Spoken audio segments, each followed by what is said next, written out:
They said the family trip was off. Money was too tight for a vacation.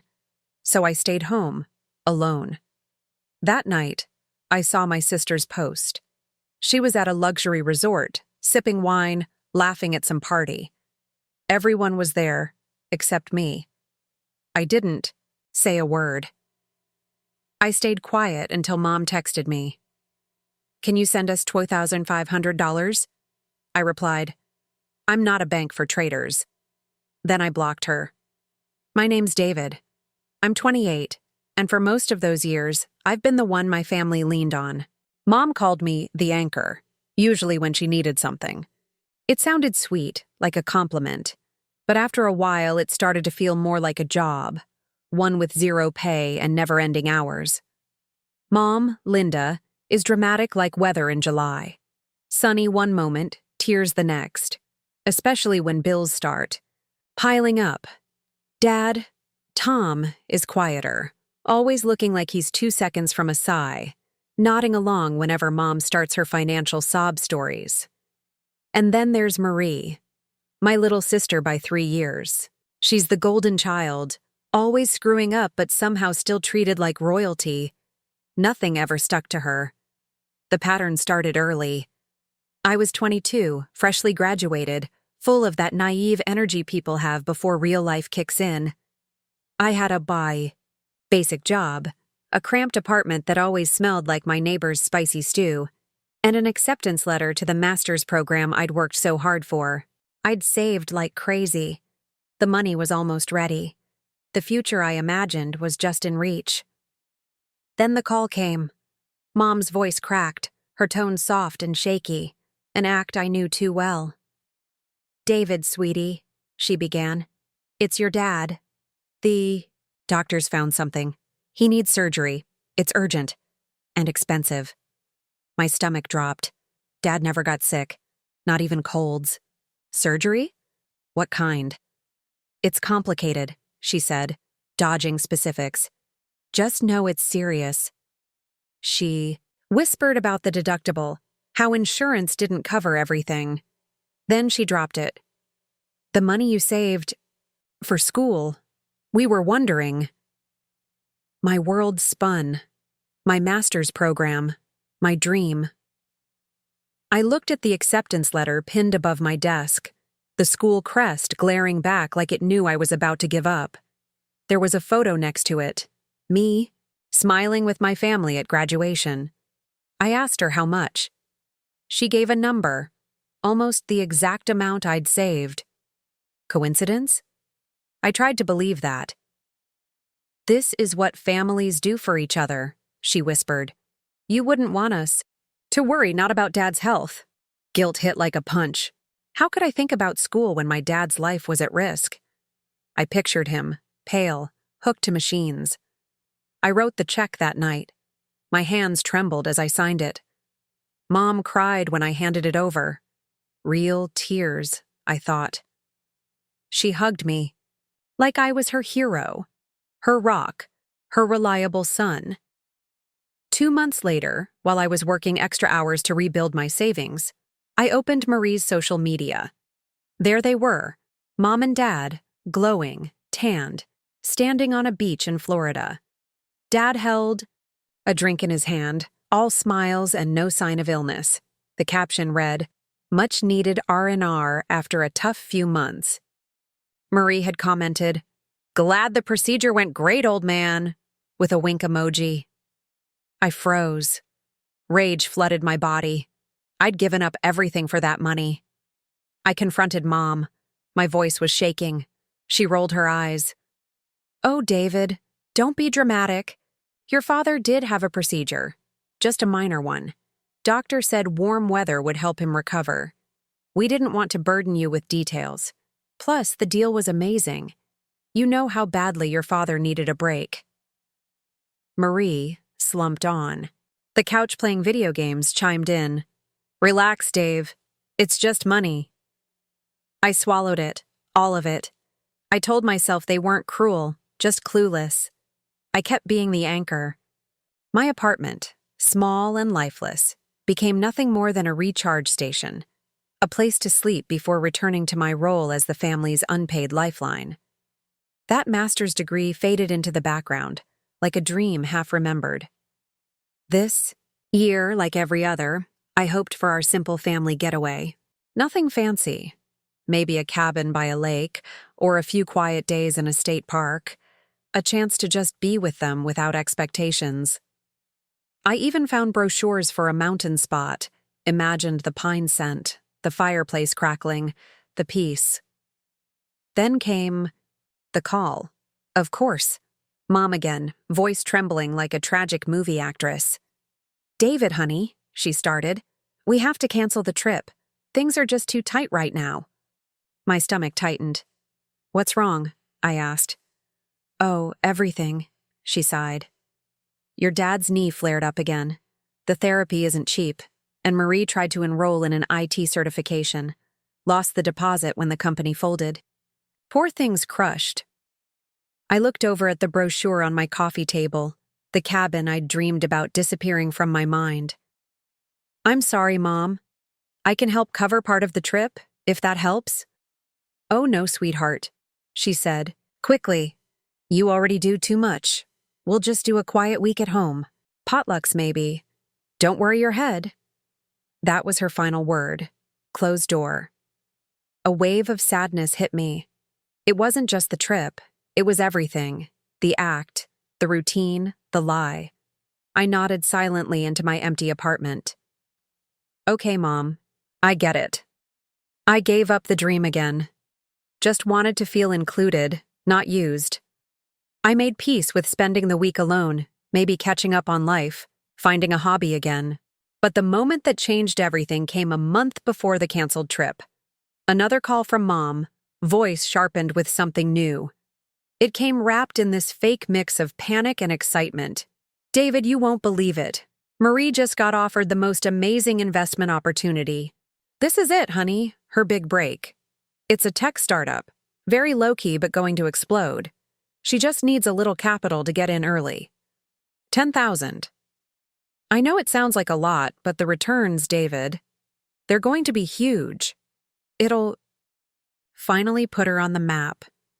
It's her future, our future." Her voice was buzzing, like she was high off the fantasy. 10,000. I thought of the emergency fund I'd been slowly rebuilding after the last emergency. I was already drained, skeptical. Marie's big chances always turned into vanishing acts, money gone, nothing but excuses left behind. Still, a part of me hesitated. What if this was finally it? What if this was the thing that got Marie off my back? That stopped the steady bleeding of my savings, my peace of mind. "I don't know, Mom." "Please, David." She dropped her voice, like she always did when trying to make it emotional. "She's so excited. I haven't seen her like this in years. Don't you want her to win?" I did. Or at least I wanted the withdrawals on my sanity to stop. So I caved. "Okay, Mom. Okay." 5 minutes later, the transfer alert pinged. $10,000 gone. My emergency safety net, once again traded in for their promises. And with it came the same cold clench in my stomach. That familiar weight in my chest. I tried to tell myself it was a calculated risk, a shot at peace. But I had no idea how fast that gamble would blow up in my face. The first night of what was supposed to be our family trip arrived like a brick wall of silence. I sat alone in my apartment. The only noise was the fridge humming and the distant wail of a siren outside. I ordered greasy Chinese food, fried rice and sweet and sour chicken, just to give myself something to chew. Normally, we'd be arriving at some small cabin or budget beach town, unpacking, trying to force smiles and small talk. There'd be a smell, either cleaning pine or salty air, and the awkward comfort of family proximity. But not this time. It was just me, my takeout, and the flickering TV. I scrolled on my phone just to kill time, no real interest in anything. Then I saw it. Sarah, an old neighbor, tagged Marie. My fork dropped on the plate. A whole slideshow stared back at me. There they were, Marie, Mom, and Dad, laughing under golden light at what looked like an upscale restaurant, clinking wine glasses. Mom in a flowery dress I remembered from a catalog, one I helped pay for. Dad, grinning, cigar in hand, tanned like he'd been lounging poolside for a week. And Marie, draped over Mom's shoulder, champagne flute raised like royalty. Location tag? Sunset Key Luxury Villas and Spa. Off freaking Key West. The kind of place we used to joke about, rich people stuff. Her caption? Living our best life. Finally, a real vacation. The family time, blessed in shawty luxury lifestyle, making memories almost all of us. That emoji, that smug little wink, felt like a knife in the gut. My phone slipped out of my hand, smacking the floor and sending an echo through the apartment. My breath hitched. It wasn't just the luxury of it, it was the way they were glowing. The joy in my mother's eyes. The same look she usually faked right after I handed her a wad of bills, the one she never had when thanking me through gritted teeth. And Dad, raising his glass directly at the camera like he was making a toast to their lies. Everyone was there, laughing, celebrating, finally free from me. My hands were shaking so bad I could barely pick up the phone. When I did, the screen was cracked top to bottom. Somehow, perfect. I tapped Marie's profile. My chest was pounding, like it wanted to break out. More posts. A poolside selfie of Mom and Marie in sunglasses. A glistening seafood spread. Marie next to a sleek convertible, posing like some influencer. The comments made it worse. Aunts and uncles, people who never liked or commented on my stuff, flooding in. So happy you all got a break. Looks amazing. You deserve it. Linda, you look like you're 25 again. It was all a show, a stage performance for social media. The lie wasn't just to me. It was their whole brand now. The shame came in fast. So did the heat. My body was shaking. My chest burned like it had been wrapped in wire. They weren't broke. They were broke for me. Too broke for the modest trips I could afford. But for this 5-star fantasy, they had bottomless funds. 10 grand for Marie's startup probably went straight into this vacation. The thought made me sick. I barely slept. My brain kept replaying everything. Every fake emergency, every urgent plea, every dollar I handed over. Dad's surgery, recovery beach trip, Marie's crash and burn business plans, all dressed up as fresh starts. The weird moments I was left out of conversations. The way they'd go quiet when I walked in, the hushes, the glances. I was unraveling. Every joke Marie made about my car, about my job, about me. Wow, Dave, still driving that thing? Or, must be nice to have a steady paycheck. They all echoed now. She said it just after I'd bailed her out. Again. It all lined up. All the years I wasn't a brother.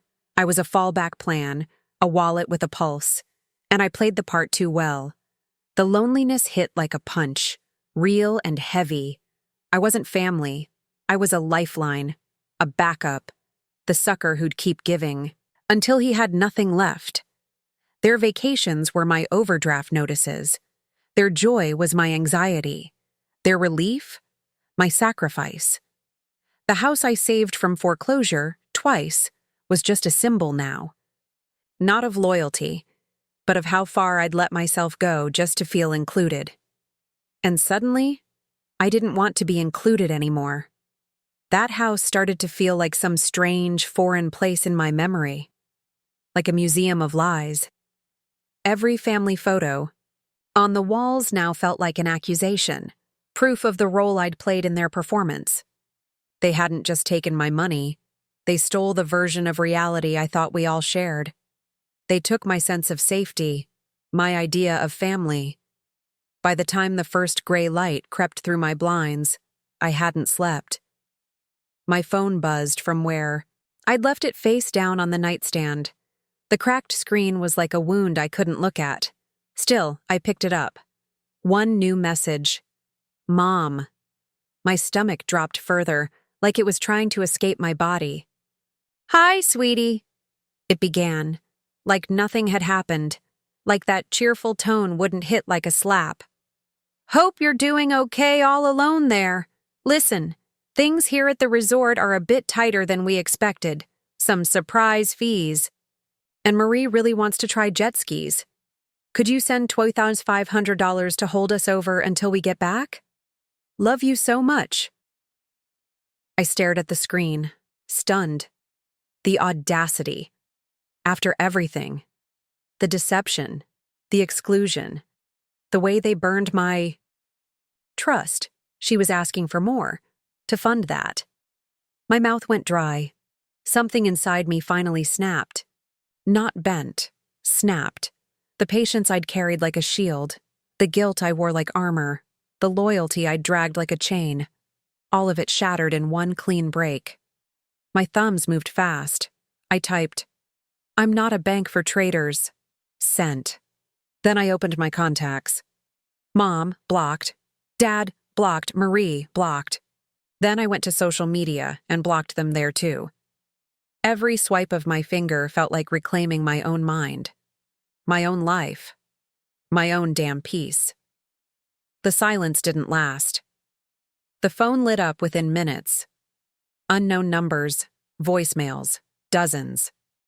42 missed calls by 6:30 a.m. A voicemail notification finally popped up. I listened.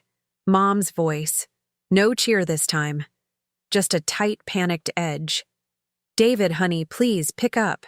There's been a misunderstanding. A terrible misunderstanding. You don't understand the pressure Marie was under. The resort people. Just call me, please." Her voice cracked.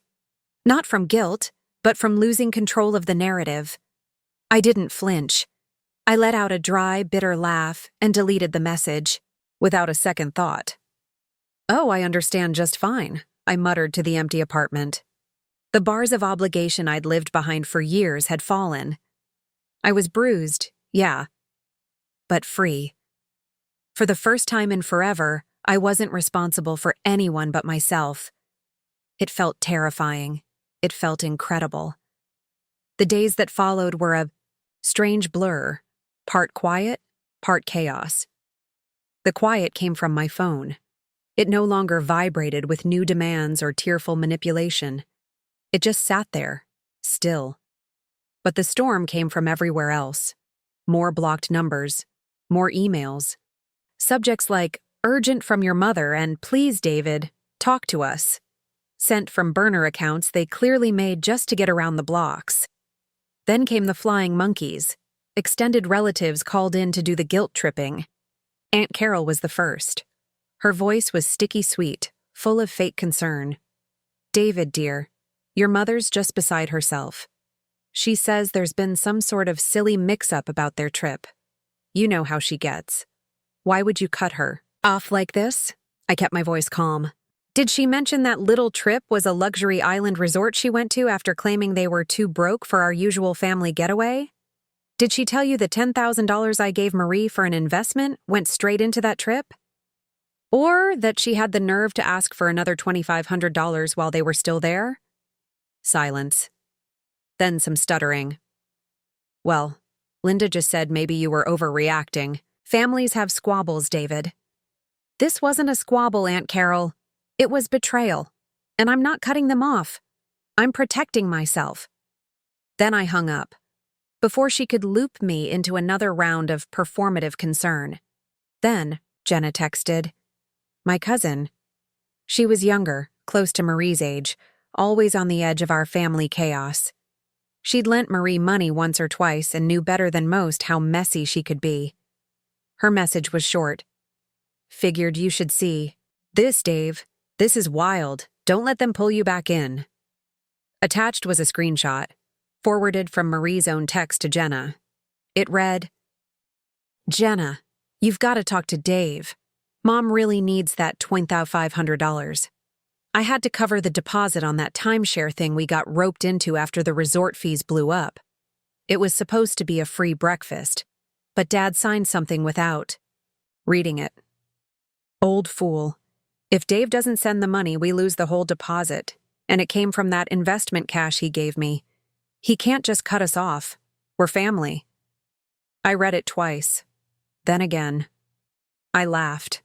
The kind of hollow, stunned laugh that comes when the truth finally hits like a truck. 10 grand. Not for a business. Not even just for a fancy resort. For a timeshare scam. Marie, in her infinite wisdom, had tossed my savings into a pit you see in hotel lobbies with free muffins and high-pressure sales reps. And now they wanted me to fix that disaster too? Unbelievable. Except it wasn't. Not really. The manipulation didn't stop. Dad emailed, his tone uncharacteristically soft. Son, this isn't like you. We messed up. Big. I get that. But families forgive. We need your guidance. Your mother hasn't stopped crying. I could picture it. Mom standing over his shoulder, feeding him lines, timing her tears like clockwork. Then came the indirect messages. Marie, through a friend, sent this gem. Tell my big brother he's going to die alone and miserable if he keeps acting like this. Some people just can't handle when others are happy and successful. On my money. The gall. The irony would have been hilarious if it wasn't so damn tragic. And right on cue, guilt tried to creep in. That whisper in my head that had always been there. Maybe I overreacted. Maybe it really was a mistake. They're still your family. But then the images came back, their faces glowing on that sunny patio, Marie's emoji, the casual ask for thousands more, and that ridiculous timeshare. No, this wasn't love. It wasn't a mistake. It was a long con, one I'd been enabling for years. I knew I couldn't untangle this mess on my own anymore. So I picked up my phone, searched through my contacts, and called Sarah, my oldest friend. She knew my family. She'd seen it all. She always had clearer, more honest view of their dynamic. She'd spent years gently warning me that I was being used, though I'd brushed it off more times than I could count. Sarah, I said, barely able to get the words out, you're not going to believe what they pulled this time. Or maybe you will. I told her everything, the canceled trip, the Instagram posts, the desperate text for more money, the nonstop calls and emails, Aunt Carol's guilt trip, and finally, Marie's timeshare bombshell, courtesy of Jenna. When I finished, there was just silence. Then she exhaled deeply. David, I'm really sorry you're going through this. But no, I'm not surprised. Not at all. I've tried to tell you for years, in 1,000 different ways. They take advantage of your kindness. The real question now is, what are you going to do? Are you finally going to stop letting them? Her words hit like cool water on a burn. It was the first moment I felt truly sane again. I wasn't being dramatic. I wasn't the problem. I was responding to a decade of manipulation and quiet emotional theft. I'm done, Sarah, I said, my voice quiet but firm. And for once, I meant it. Really meant it. I'm finally completely done. She didn't say, are you sure? Or maybe just cool off. She said, good. It's about time you started putting yourself first. And that support, that unflinching validation, was the life raft I didn't know I needed. The guilt didn't vanish overnight, but in that moment, I felt the tiniest flicker of strength, like something in me had finally started to wake up. It wasn't just anger anymore. It was clarity, purpose. I started writing everything down. Every financial request, every guilt trip, every vague lie dressed up as love. I pulled together whatever screenshots I could salvage. Jenna had managed to send me most of Marie's posts before she deleted them or locked her account. I wasn't building a legal case. I knew how murky that got when it came to family and loans. I was building a defense against their next wave of denial. A blueprint of truth for me, so I wouldn't doubt myself when they inevitably tried to spin the narrative. The fog was lifting, and I could finally see that the road ahead was mine, not theirs. At Sarah's suggestion, I even booked a consult with a therapist. And then, right on cue, 1 week after the infamous jet ski text, they came back. The resort trip had ended early. Apparently no new credit lines, no more favors, and without my cash injection, the vacation fell apart. I could feel them near before they even knocked. That specific pressure in the air. The pounding on my door was sharp and aggressive, less of a knock, more of a demand. I looked through the peephole. Mom stood dead center, wearing her concerned face. Except her eyes were sharp, calculating. Dad was behind her, head down, clearly uncomfortable. And Marie, arms crossed, leaning on the doorframe, full of attitude, like this was all a waste of her time. She held a cheap little plastic snow globe, a tacky souvenir with a palm tree floating in glitter. I exhaled. An ambush. An emotional hit job dressed up as a surprise visit. I rested my hand on the doorknob and took a breath. This was it. No more backing down. No more freezing up. I opened the door, but just a crack. My body blocked most of the entrance.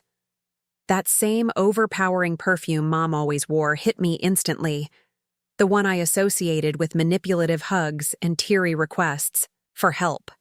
No one said anything. Mom clutched the snow globe like a peace offering. Dad shuffled awkwardly. Marie scowled. "David," Mom started, her voice shaking slightly, clearly rehearsed. She tried to gently push the door open farther, but I didn't move. "Thank God you're home. We've been so worried. Sweetheart, please, can we come in? We need to talk." I looked at each of them. I noticed Marie wasn't even pretending to care, just scrolling her phone. The therapist I'd spoken with had given me one simple strategy for this moment. Stay calm. Stick to the facts. Don't get sucked into their drama. "You can come in," I said evenly, "but this won't be a long conversation." I stepped back, staying near the kitchen counter while they filed into the small living room. Suddenly, the space felt tiny. Mom placed the snow globe on the coffee table with a shaky smile. "We brought you something," she said too brightly. "From Sunset Key. We missed you so much. It wasn't the same without you." The lie was so thick I could barely breathe. I looked her dead in the eyes. "Really? Because from what I saw on social media, you all looked like you were having the time of your lives." "It was all a huge misunderstanding," she said quickly, her hand flying to her chest like she'd been shot. "Just miscommunication. We were going to surprise you, sweetheart. Marie, tell him." Marie didn't even look up. "Yeah, whatever. It got out of hand." Dad tried his part. "We just wanted one nice thing. Your mom's been under so much stress, David. We thought some sunshine might help." He couldn't even meet my eyes. His voice trailed off like he knew how pathetic it sounded. I waited. I let them stew in the silence. The old me would have folded right there. Apologized for being upset. Tried to smooth it over, but that guy was gone. "Let's stick to facts," I said coldly. "Fact 1. You told me the annual family trip was canceled because of financial strain. Fact 2. You then went on a luxury vacation to Sunset Key. Fact 3. While you were there, you texted me for another $2,500.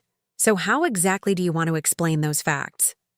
Mom's eyes filled with tears. "David, you're twisting things. That's not what happened." "Then tell me what did happen," I said calmly. "And the $10,000 I gave Marie? The one that was for a tech startup? I've seen the text she sent Jenna. That money was for a timeshare, wasn't it?" I pulled up the screenshot and turned my phone toward them. Dad's face turned pale. Mom's mouth dropped open. Marie finally looked up, sneering like a cornered animal. She stood suddenly, defensive and furious. "Okay, so what if it was For a timeshare? She snapped. Yeah, it was my idea. I wanted to go. Somewhere that didn't suck for once. I'm tired of those sad little cabins you drag us to every year. We deserved a real vacation. And that $10,000? You owed us. You've owed us for years. For being this gloomy, judgy martyr who always acted like helping us was such a burden. Her voice got sharper with every word. We never asked you to be miserable about it. You did that to yourself. You act like giving us money ruined your life. Newsflash, David, it wasn't that much. You make good money.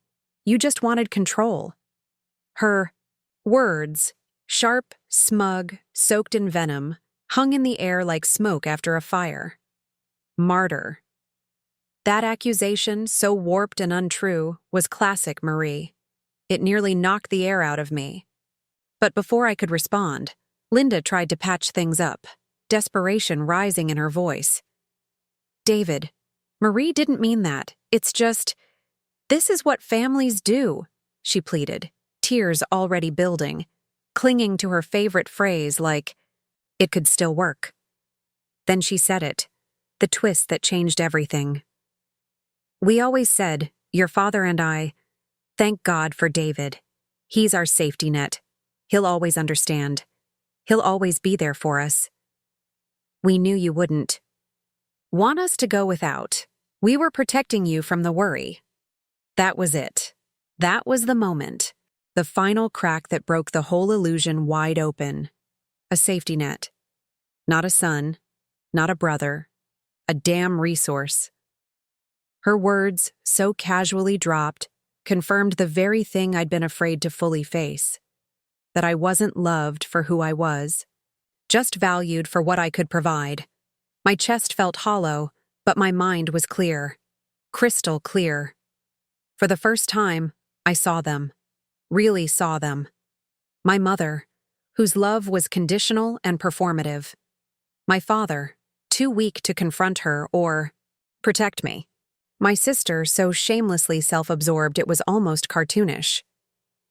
A safety net, I repeated quietly, my voice flat and final. Not a son, not a brother, just a tool. Then I nodded once. Thank you, really. Thank you for finally saying it out loud. I stood taller, something solid anchoring in me. The Bank of David, I said with a trace of bitterness, is now permanently closed.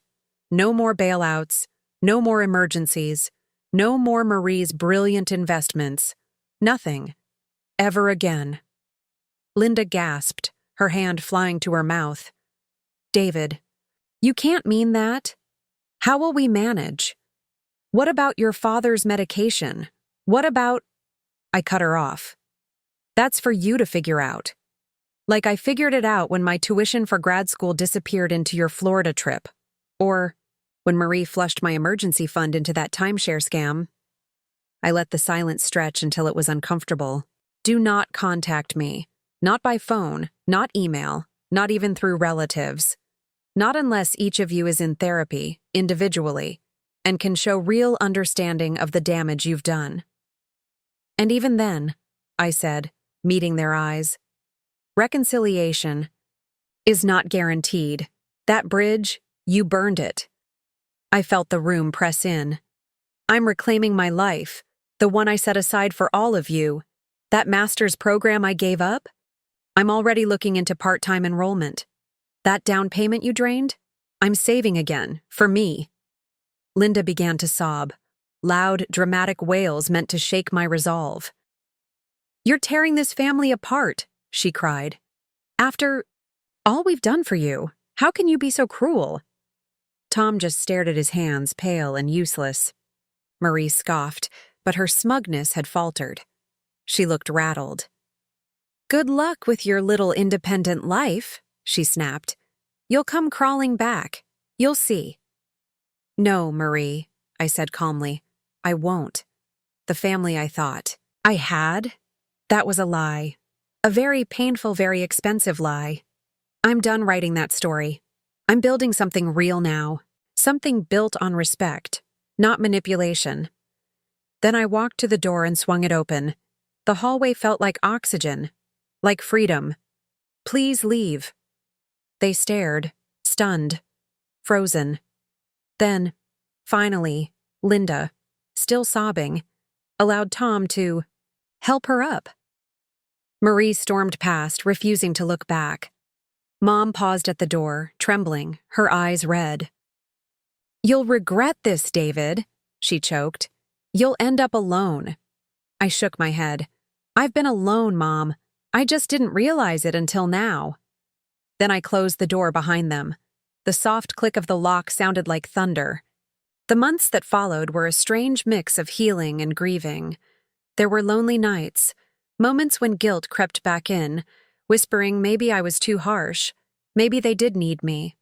But therapy helped, Sarah helped, and peace, real peace, helped.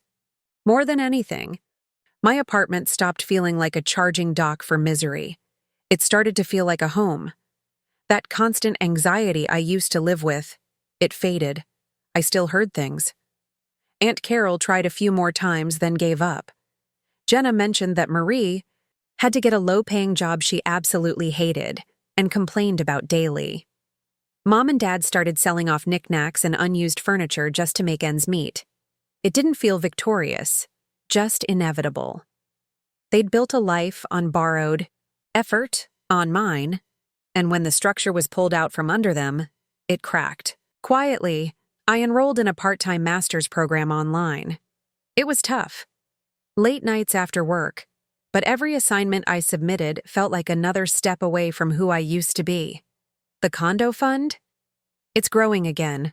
Slowly, yes, but it's mine this time. I reconnected with a few old friends, made new ones too. People who didn't want anything from me but my time. The kind of company that didn't come with strings.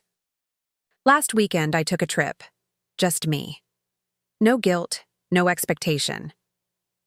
I drove to the mountains I'd dreamed of that summer they told me we were too broke.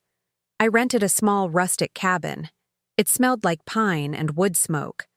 I hiked for hours, breathed in the crisp air. Let the sound of the woods settle into my chest. On day 2, I reached a summit. The whole valley stretched out beneath me, endless trees, endless sky. I took out my phone, not to check messages or brace for demands, but to take a picture. Just for me. For the first time in years, it felt like the world ahead was mine. Open, quiet, full of possibility.